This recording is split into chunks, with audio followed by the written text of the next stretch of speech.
Hello all. Hello all. Welcome to the another session for a BBA third semester computer application under the Rani Chennamma University. Myself, Mr. Nataraj, working for the Government First Year College, Modalgi. So let us have the discussion of your types of operating system.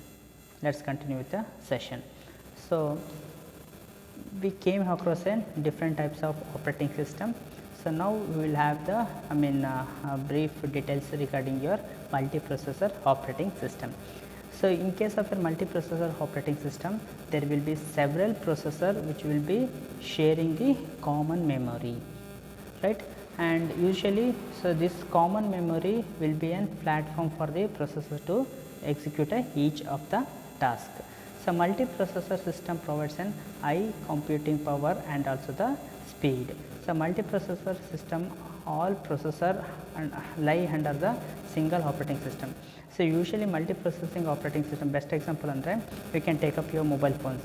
So ನಿಮ್ಮ mobile ಫೋನ್ಸಲ್ಲಿ ನೀವು observe ಮಾಡೋದು ಸ್ಪೆಸಿಫಿಕೇಷನಲ್ಲಿ Quad core processor ಅಂತ ಬರುತ್ತೆ, ಆಕ್ಟಾ core processor ಅಂತ ಬರುತ್ತೆ. So what you mean by this one? So for example quad core processor ಅಂತಂದರೆ, quad ಅಂತಂದರೆ 4 ಅಂದರೆ ಒಂದೇ ಆಪ್ರೇಟಿಂಗ್ ಸಿಸ್ಟಮಲ್ಲಿ 4 ಪ್ರೊಸೆಸ್ಸು ಸೇಮ್ ಟೈಮಲ್ಲಿ ರನ್ ಆಗೋದಕ್ಕೆ ನಾವೆಂತ ಕರಿತೀವಿ? ಮಲ್ಟಿ ಪ್ರೊಸೆಸರ್ ಆಪ್ರೇಟಿಂಗ್ ಸಿಸ್ಟಮ್ ಅಂತ ಕರಿತೀವಿ. ಇನ್ ಕೇಸ್ ಆಫ್ ಯರ್ ಆಕ್ಟಾ ಅಂತಂದರೆ 8 ಪ್ರೊಸೆಸರು ಸೇಮ್ ಟೈಮ್ ಎಕ್ಸಿಕ್ಯೂಷನ್ ಆಗ್ತಾ ಇರುತ್ತೆ. Okay, so that is an example for your multi processor systems. So especially in case of your multi processing operating system ಸಿಲ್ ಏನಾಗುತ್ತೆ, ನಾನು ಏನು ಹೇಳಿದೆ, ಪ್ರೊಸೆಸರು ಫಾರ್ ಎಕ್ಸಾಂಪಲ್ ಆಕ್ಟಾ ತೊಗೊಂಡ್ರೆ 8 ಇರುತ್ತೆ ಅಂತ ಹೇಳಿದೆ, ಅಂದರೆ 8 CPU ಇರುತ್ತೆ ಅಂತ ಅಂದ್ಕೊಳ್ರಿ. ಸೊ ಪ್ರತಿಯೊಂದು CPU it will be having its own execution task and they will be carrying a parallely. So ಎಲ್ಲ ಎಕ್ಸಿಕ್ಯೂಷನ್ನು ಪ್ಯಾರಲಲಿ ಮಾಡ್ತಾ ಇರುತ್ತೆ. ಓಕೆ, ಸೊ ಇದೇ ಒಂದು just you can have the brief look of your picture where you will be having the 2 CPUs and in turn the CPUs will be using your input output processors, and in terms will be using your input output units na use ಮಾಡುತ್ತೆ. Okay, so coming to the advantages. What are the advantages of your multiprocessor system? So this will be going to give the enhanced performance. So enhanced performance ಜಾಸ್ತಿ ಕೊಡುತ್ತೆ, and at the same time it is also capable of performing the several tasks, okay, under the different concurrent processes. ಒಂದೇ ಸತಿಗೆ ಏನಾಗುತ್ತೆ, ತುಂಬ ಟಾಸ್ಕ್ನ ಮಾಡ್ತಾ ಹೋಗ್ಬೋದು. For example, so ನಿಮ್ಮ mobile ಫೋನಲ್ಲಿ ಸಾಂಗ್ಸ್ ಕೇಳ್ತಾ ನೀವು ಟೆಕ್ಸ್ಟ್ ಮಾಡ್ಬೋದು, you can chat with your friends, or you can able to go with your painting, right? So ಆ ಥರ ಒಂದೇ task also you can also go with your internet uploading ಮಾಡ್ಬೋದು ಅಥವಾ ಡೌನ್ಲೋಡಿಂಗ್ ಮಾಡ್ಬೋದು. So 2-3 task at the same time ನೀವು ಮಾಡೋದಕ್ಕೆ ನಾವು ಎಂತ ಕರಿತೀವಿ? ಸೊ ಮಲ್ಟಿ ಪ್ರೊಸೆಸರ್ ಸಿಸ್ಟಮ್ಸ್ ಅಂತ ಕರಿತೀವಿ. ಅಂದರೆ ಒಂದೊಂದು ಪ್ರೊಸೆಸ್ಸು ಒಂದೊಂದು ಟಾಸ್ಕ್ನ ಎಕ್ಸಿಕ್ಯೂಷನ್ ಮಾಡ್ತಾ ಇರುತ್ತೆ. If possible, the system divides the task into many sub task and the sub task can be executed ಪ್ಯಾರಲಲಿ in the different processor. ಒಂದು ಟಾಸ್ಕನ್ನ ಡಿವೈಡ್ ಮಾಡಿ ಆ ಸಬ್ ಟಾಸ್ಕ್ನ ಕೂಡ ಡಿಫ್ರೆಂಟ್ ಪ್ರೊಸೆಸರ್ಸು ಎಕ್ಸಿಕ್ಯೂಷನ್ ಮಾಡೋ ಕೆಪಬಿಲಿಟಿ ಈ ಮಲ್ಟಿ ಪ್ರೊಸೆಸರ್ ಆಪ್ರೇಟಿಂಗ್ ಸಿಸ್ಟಮ್ಗೆ ಇದೆ. Okay, so next operating system is your desktop systems. So usually desktop systems ಅಂತಂದರೆ, so ನೀವು ಕಂಪ್ಯೂಟರ್ಸ್ ನೋಡಿದ್ದೀರ ಈಗ ಆಲ್ಮೋಸ್ಟ್ ಆಲ್. ಸೊ ಏನು ಪರ್ಸ್ನಲ್ ಕಂಪ್ಯೂಟರ್ಸ್ ಇದೆ, ಓಕೆ, ಏನು ಆಫೀಸಲ್ಲೆಲ್ಲ ಕಂಪ್ಯೂಟರ್ಸ್ ಯೂಸ್ ಮಾಡ್ತಾರಲ್ವ, those are all nothing but it's your personal computers. So ಈ ಥರ ಕಂಪ್ಯೂಟರ್ಸ್ಗೆ ನಾವೇನಂತ ಕರಿತೀವಿ? ಡೆಸ್ಕ್ಟಾಪ್ ಸಿಸ್ಟಮ್ಸ್ ಅಂತ ಕರಿತೀವಿ. So usually the goal of these operating systems have change in time to time. So time change ಆದಾಗೆಲ್ಲ ಏನಾಗುತ್ತೆ, ಆಪ್ರೇಟಿಂಗ್ ಸಿಸ್ಟಮ್ ಗೋಲ್ಸು ಕೂಡ ಚೇಂಜ್ ಆಗ್ತಾ ಹೋಯಿತು. So instead of maximizing the CPU and peripheral utilization, the system opt for maximizing the user convenience and responsiveness. ಅಂದರೆ so ನಾನು ಮುಂಚೆ ಏನು ಮಾಡ್ತಾಯಿದ್ವಿ, ಕೆಲವೊಂದು ಆಪ್ರೇಟಿಂಗ್ ಸಿಸ್ಟಮ್ಸಲ್ಲಿ CPU ಯುಟಿಲೈಸೇಷನ್ ಮತ್ತು ಪೆರಿಫೆರಲ್ ಯುಟಿಲೈಸೇಷನ್ ಬಗ್ಗೆ ಮಾತ್ರ ಕಾನ್ಸಂಟ್ರೇಷನ್ ಮಾಡ್ತಾಯಿದ್ವಿ. ಓಕೆ, ಸೊ ಬಟ್ ಇವಾಗ ಏನಾಗ್ತಾಯಿದೆ, ಚೇಂಜ್ ಆಗ್ತಾಯಿದೆ. ಈ ಯೂಸರ್ ಕನ್ವೀನಿಯೆಂಟ್ ರೆಸ್ಪಾನ್ಸಸ್ ಮೇಲೆ ಆಪ್ರೇಟಿಂಗ್ ಸಿಸ್ಟಮ್ನ ಡೆವಲಪ್ ಮಾಡ್ತಾಯಿದ್ವಿ. ಸೊ ಅದಕ್ಕೆ ಬೆಸ್ಟ್ ಎಕ್ಸಾಂಪಲ್ ಅಂದರೆ ನಿಮ್ಮ desktop systems. So your desktop system, these are ಇವಕ್ಕೆ ನಾವು ಡೆಸ್ಕ್ಟಾಪ್ ಸಿಸ್ಟಮ್ಸ್ ಅಂತ ಕರಿತೀವಿ. So usually PCs running with Microsoft Windows and apple Macintosh. Okay, so ಇವೆಲ್ಲ ಏನಾಗುತ್ತೆ, it is been developed with a desktop system. Okay, Microsoft Windows ಅಂತಾರೆ, Windows XP ಇರ್ಬೋದು, Windows 10 ಇರ್ಬೋದು. Okay, different operating systems ಇದೆ. ಇಲ್ಲ example ಇಲ್ಲಿ ನೋಡ್ಬೋದು. So this is your Windows 10.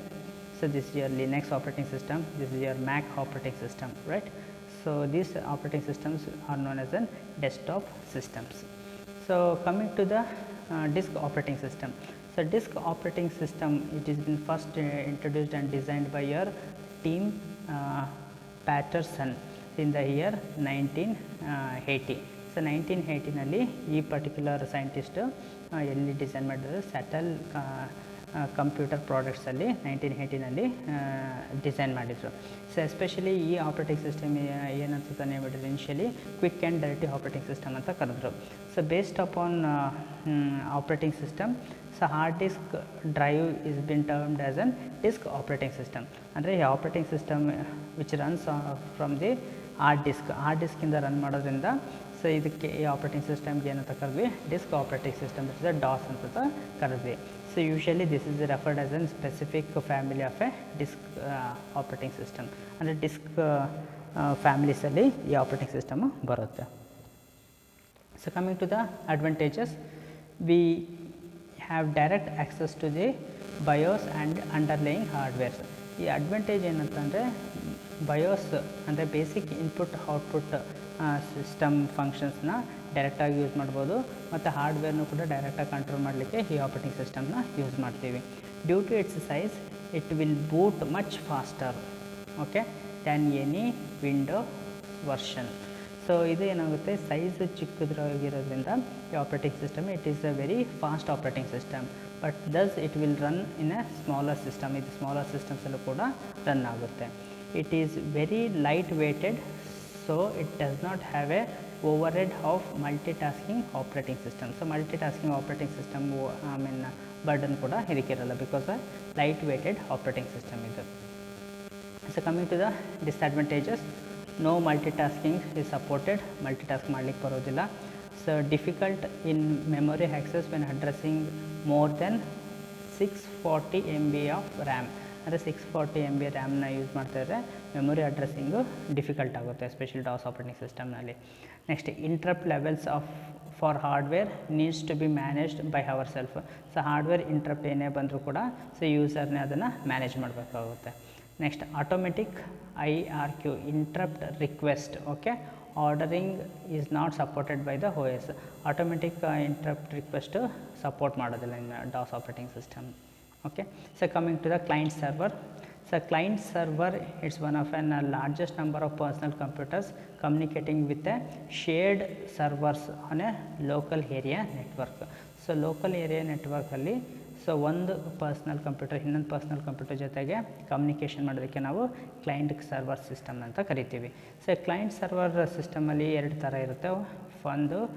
ಒಂದು ಸಿಸ್ಟಮ್ನ ನಾವು ಸರ್ವರ್ ಅಂತ ಕರಿತೀವಿ, ಇನ್ನೊಂದು ಸಿಸ್ಟಮ್ನ ಕ್ಲೈಂಟ್ ಅಂತ ಕರಿತೀವಿ. So usually client will be usually multiple clients, okay, will have the communication with a single server. So multiple clients ಏನಾಗುತ್ತೆ, ಒಂದು ಸಿಂಗಲ್ ಸರ್ವರ್ ಜೊತೆಗೆ ಕಮ್ಯುನಿಕೇಷನ್ನು ಮಾಡ್ಬೋದು. ಸೊ ಫಾರ್ ಎಕ್ಸಾಂಪಲ್ ಇಲ್ಲಿ ಸರ್ವರ್ ಇದೆ, you can able to observe here there is a client. So both can have the communication using a socket programming ಅಂತ ನೆಟ್ವರ್ಕಿಂಗಲ್ಲಿ ಬರುತ್ತೆ ಆಪ್ರೇಟಿಂಗ್ ಸಿಸ್ಟಮಲ್ಲಿ.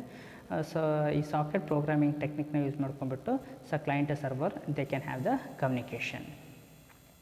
So coming to the server part.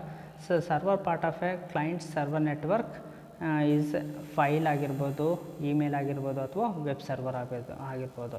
ಅಂದರೆ for example ಈಗ ನೀವು Gmail access ಮಾಡ್ಬೇಕಂತ ಇಟ್ಕೊಳ್ರಿ. So the computer which you are using is a client computer and computer which is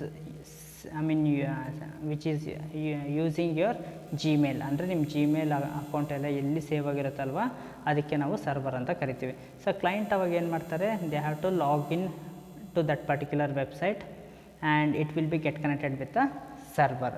so ಅವಾಗ ಏನಾಗುತ್ತೆ, ಕ್ಲೈಂಟ್ Gmail ಓಪನ್ ಮಾಡಬೇಕು ಅಂತಂದರೆ ಸೊ ವೆಬ್ಸೈಟನ್ನು ಯೂಸ್ ಮಾಡಿಕೊಂಡು ಅವ್ರು ಏನು ಮಾಡ್ತಾರೆ, ಈ ಸರ್ವರ್ ಜೊತೆಗೆ ಕನೆಕ್ಷನ್ ಎಸ್ಟಾಬ್ಲಿಷ್ ಮಾಡ್ತಾರೆ. ಕನೆಕ್ಷನ್ ಎಸ್ಟಾಬ್ಲಿಷ್ ಮಾಡಿದ ಮೇಲೆ so they can have the exchange of information. Next, coming to the advantages and disadvantages. So in case of your advantages, all files are stored in a centralized location. So ಎಲ್ಲ files ಕೂಡ centralized ಲೊಕೇಶನಲ್ಲಿ save ಆಗಿರುತ್ತೆ. Next, network peripherals are controlled centrally. So network ಪ್ರತಿಯೊಂದು activities ಏನು ಮಾಡ್ತೀವಿ, centrally control ಮಾಡ್ತೀವಿ. Backups and network security is controlled centrally. So user can access shared data which is centrally controlled. Again shared ಡೇಟಾನು ಪ್ರತಿಯೊಂದು ಕೂಡ ನಾವು centrally control ಮಾಡ್ಬೋದು. Coming to the disadvantages, specific network operating system is needed.